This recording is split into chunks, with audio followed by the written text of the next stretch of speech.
what's up guys? Welcome back to my channel. Today we're going to be doing the end of the year book tag. So let's get started. So this is actually my first end of the year book tag that I've ever done. I didn't do it last year because honestly I had just started my booktube last year, so I wasn't really sure what went down, but now I have studied up. I have a few questions, some tags if you will, on books I've read over the entire year of 2023. The first tag is a book that disappointed you, and that is Things We Left Behind by Lucy Score. Unfortunately, this book was a disappointment. I made an entire reading vlog. I'll clip it up here if you guys want to watch it. In that reading vlog, I rated this book 5 stars. I think that the only reason I rated this book 5 stars is because I was wrapped up in the hype of Lucian and Sloane, of this being the last book in this little knock 'em out series, and it was very thick, like extremely thick, and the font is substantially smaller. Like the spacing in between lines is substantially smaller than the previous books. So it felt like an accomplishment, and the mystery within the story was cool, I guess, but I'm not gonna lie, I did not think about this book after I finished reading it, only to say that I wish it was more romantic. When I tell you guys, if you haven't read this book yet, I'm sorry to burst your bubble, but it's not romantic in the slightest. It's very much physical attraction. It's very much lust, at least for me, for some parts. After I evaluated how I was feeling after I finished the book, after I watched a couple other booktubers discuss how they were feeling, I was like, yeah, no, it wasn't as good as I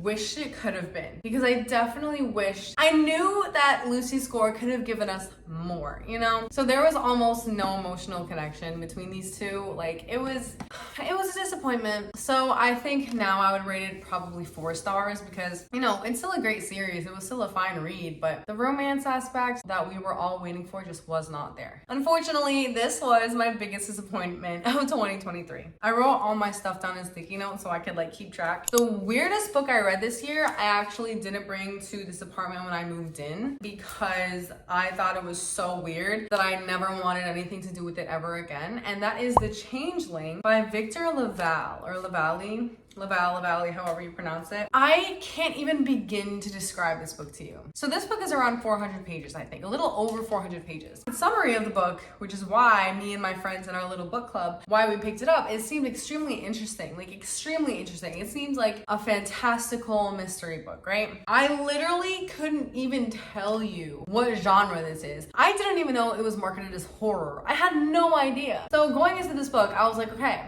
this seems a little weird, but it was essentially kind of like a realistic fiction, a little bit. And then within the last 120 pages, SHIT hit the fan, and the most bizarre things started happening left and right. And when I tell you, we couldn't even have book club because the only thing we would type is, I'm confused. Like, I was confused. It was just so strange. Like, I wasn't scared. I was a little bit disturbed, but the best way to describe it is it was just weird. So when I tell you it was the weirdest book I have ever read, but especially in 2023, definitely The Changeling. If you guys want to read it, go ahead, do your thing. I personally don't think I would recommend it, because it leaves you going like, what did I just read and why did I even read it, if that makes sense. That was the weirdest book I read this year by far. A book that surprised me in a very, very good way was The Last Sin Eater by Francine Rivers. That book, when I tell you, I went into it and I was honestly like expecting that I needed to push through the book to be able to like it and to finish it. But no, when I tell you, I loved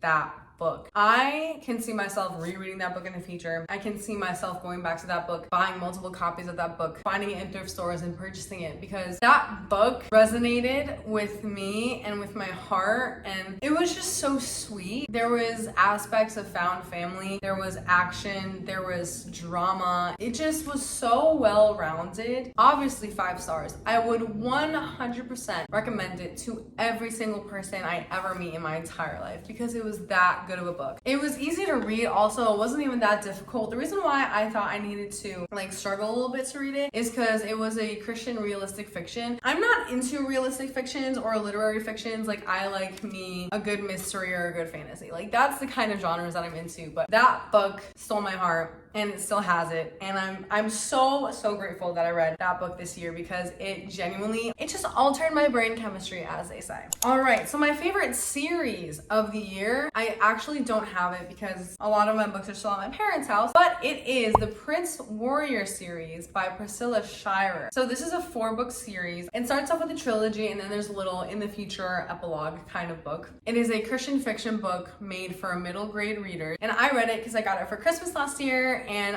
honestly, that is another series that I am so glad and I feel so blessed to have read, because it was just so sweet. It was just so nice. It was so real and authentic, and I could see anyone that is in middle school reading that book and feeling empowered to do what God has called them to do. So honestly, if Priscilla Shirer writes any more fiction books like that, I will most definitely be reading them, because it was genuinely a beautiful story that I think anyone of any age can resonate with, and I will 1000% recommend it. I'm pretty sure I rated every single one of the books in the series 5 stars, genuinely. Like, not even because it's Christian and I like it or whatever, no, like they genuinely earned the 5-star rating. Okay, my favorite standalone book of the year is none other than Happy Place by Emily Henry. When I tell you, I annotated this book. I also have a reading vlog. I'll also put it up here. This book, I think Haley Pham described it the best. She said that it was like Emily Henry got a genius or became a genius and told her how to write the most phenomenal storyline, character developments ever, and put it all into this book. And it's only almost 400 pages, so a little under 400 pages, and it is so phenomenal and so exquisite. And I know that a lot of people were able to resonate with the main character, and I was able to resonate also with her in so many different ways. And I think that she really just did a phenomenal job in this book. I love Emily Henry's writing for good reason. She knows how to write a good book with the best quotes, by the way. The amount of things I underline, like, let me tell you. You can see my little annotations there. This is a small one. It's like in a little, it's within a sentence, but I underlined it. I said, I'm finally there, that place I've always wanted to be. And then, oh my God, this one got me. She said, and there's a sensation like an inflating balloon in my chest, a pleasant pain, like stretching a stiff muscle. And it's essentially about her being at the place she finally has always wanted to be. Oh my gosh. No, guys, you don't understand. It was so good. If this book ever comes out in paperback, I want it. I want to reread it. I want to re-annotate it, because this book is my favorite of 2023. Like, seriously, it was so good. So Emily Henry, if by some miracle you're watching this, good job. I love your books. Please send me an ARC if you're writing another. Oh, funny story comes out next year. Anyways, please send me an ARC. You're the best. Thanks. God bless. Moving on to the most anticipated reads of 2024 that I am looking forward to reading is none other than House of Flame and Shadow by Sarah J. Maas. We already know all the TikToks, all the YouTube videos, the entire fan base, all the interviews. We've watched it all, we've read it all, we've reread it all. We all know the chokehold that Sarah J. Maas has on the world of readers. I was not going to read her Crescent City series for multiple reasons. I have an entire Sarah J. Maas universe reading playlist on my channel, so if you guys want to watch me read her books, it's up there. I explain my thoughts on all of her books as well, but I will be reading House of Flame and Shadow. I read House of Earth and Blood and House of Sky and Breath. I genuinely thought House of Sky and Breath was an exquisite book in how well she navigated multiple point of views, multiple characters' personality without being redundant, and also the plot line that she wove into each one, how they intertwine and also how they're completely separate. I don't think that there's a writer that writes fantasy like Sarah J. Maas. She really has a talent and a skill and an intelligence that is unmatched so far out of all the books that I've read. I think that there are phenomenal authors for each genre, and for fantasy, it's definitely Sarah J. Maas, or romantasy, whatever you want to call it. But I would consider her like serious fantasy as well. So I'm excited for House of Flame and Shadow. I don't love the cover. I am disturbed by the cover, but that's what book jackets are for. You just take them off, and then it's just a regular hardcover book. Another book I'm excited for is Funny Story by Emily Henry, and I know that Abby Jimenez is coming out with a book in the summertime as well, so I'm excited for all of those 3 books. It's going to be a very, very good reading year next year, I believe. Now let's move on to the honorable mentions, because these are the books that didn't really make it into my favorites categories, but they were still really, really good. I very much enjoyed them, and I would 100% recommend them, and I wanted to talk about them in this video. So the first one is the Tales of Ty Green series by J.J. Wright. This is the second book. It's called The Pain and the Power. I really enjoyed these series. I think that it's a great duology to get into reading reading fantasy as well, or romantasy as people call it. Both books are a little over 300 pages. I think that they're so fast paced and just easy to read and entertaining that it's just a good book to get out of a slump, I personally believe. Also, the reason why I'm mentioning it again is because I'm actually in the acknowledgements of this particular book. So I will forever hype it up because I'm honored, I'm touched, I am emotional about that. So this is the Tales of Tigrine series by J.J. Wright. Another book, which was actually the first book that I got sent by an author in my YouTube career, is The 12 Bibles by Chris Brown. It's part of the Secret Bible Society series. The second book actually already came out. I believe it came out in September. I read this book. This is also for a middle grade audience, but I am, like I said, 23 years old, and I thought it was phenomenal. I fully enjoy this book. When I have kids and they're in middle school, I will be giving them this series because it's so well done. I love the covers. It's perfect for middle grade, but also it challenges your intellect, it challenges your faith, it challenges you as a person. I very much appreciated it. It is realistic Christian fiction. This series also has a special place in my heart. So I'm glad I read it this year. I feel honored that this author wanted me to check out his new series, and I wanted to pay him back the favor by plugging him. He's on Amazon. The author's name is Chris Brown, and there's 2 books out of the series, and I believe he's currently working on the 3rd. So this is The 12 Bibles by Chris Brown. And now, one of my favorite series, other than Priscilla Shirer in 2023, that deserves an honorable mention, is the Truly Devious series by Maureen Johnson. I also left that book at my parents' house. I left the series at my parents' house, unfortunately. But I have the standalone mysteries that came out after it that still have to do with the same characters and follow the same plotline. Box in the Woods and 9 Liars by Maureen Johnson. This follows the story of Stevie Bell, and she's just solving murder mysteries left and right. That series I also think about quite frequently. I genuinely appreciated the writing. I appreciated the little crumbs of romance we get in all the books. It makes everything so well-rounded. It ties everything together very, very well. And I would highly recommend Maureen Johnson's writing because I am so excited for the next book that comes out in the Stevie Bell series, because I talked about this in my last video. The ending of this book was crazy. And also, we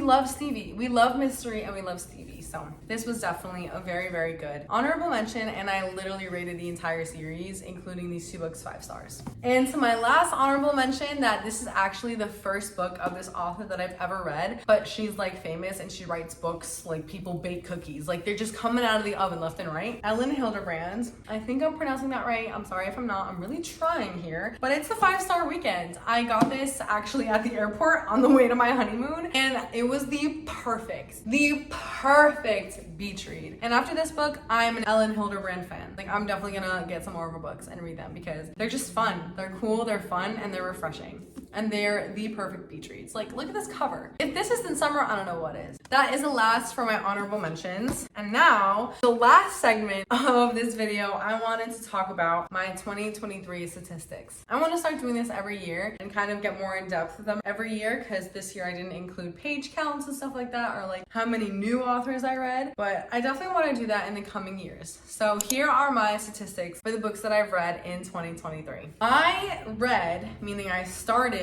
87 books this year. I read 46 different authors. I completed 76 books, which is surpassing my goal this year of 65 by exactly 11 books. So pat on the back for me. I surpassed my reading goal. I read 10 different genres, and I gave 18 books 5 stars out of the 76. I think that this was a really great reading year. Last year, I only read 34 books. So I went above and beyond and went more than doubling that number, and it was really a year of growth, a year of testing what I like, of realizing what my literary style is, of what I enjoy reading and what I'm willing to try out and what I'm not willing to try out. This year, I definitely found out I don't like horror or thriller books. I draw the line at mystery. After that, I do not enjoy reading them. They freak me out. But it was a very successful year. I'm so happy and grateful to all of the opportunities that this year brought me, and I'm so grateful to you guys for subscribing and following me along the journey. I'm so